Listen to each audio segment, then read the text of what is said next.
United States President Barack Obama and Iraqi Prime Minister Nouri al-Maliki on Friday discussed ways they could work together to stop the threat of an increasingly active al-Qaeda in Iraq, although Obama stopped short of announcing any new commitments of assistance as Baghdad was seeking.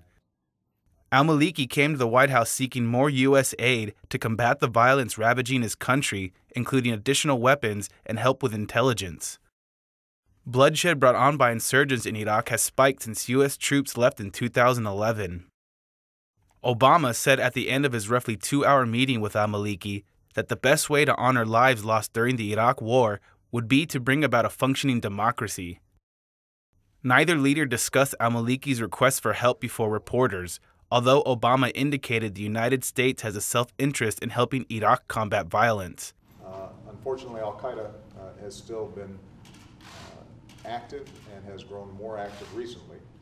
So we had a lot of discussion about how we can work together to push back against that terrorist organization that operates not only in Iraq, but also poses a threat to the entire region and to the United States. Al-Maliki said the two leaders had similar positions on countering extremism and want to work together. He described Iraq's democracy as fragile, but vowed to strengthen it. The two leaders also discussed regional issues including Syria and Iran. Earlier in the day, outside the White House along Pennsylvania Avenue, about 200 anti-Maliki demonstrators rallied in opposition to the Iraqi leader over the alleged death of 52 and disappearance of 7 others from an Iranian dissident camp north of Baghdad, Camp Ashraf. The dissidents accuse Iraqi security forces of carrying out the killings, but Baghdad denies involvement. The demonstrators urged President Obama to cut aid to the current Iraqi government.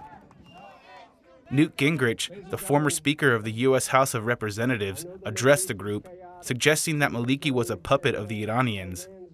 Why would we consider him a partner?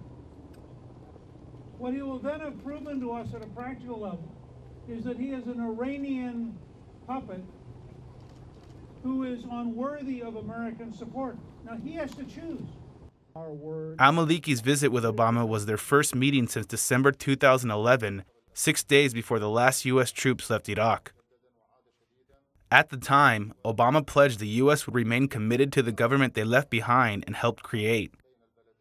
The troop withdrawal came after al-Maliki's government refused to let U.S. forces remain in Iraq with legal immunity that the Obama administration insisted was necessary to protect troops.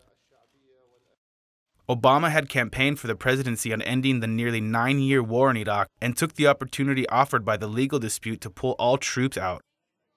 Indiscriminate violence has continued to rise, with the United Nations saying on Friday that 979 Iraqis were killed last month, 852 civilians and 127 were security forces, and nearly 2,000 more were injured. This is Armando Cordoba for Root All English.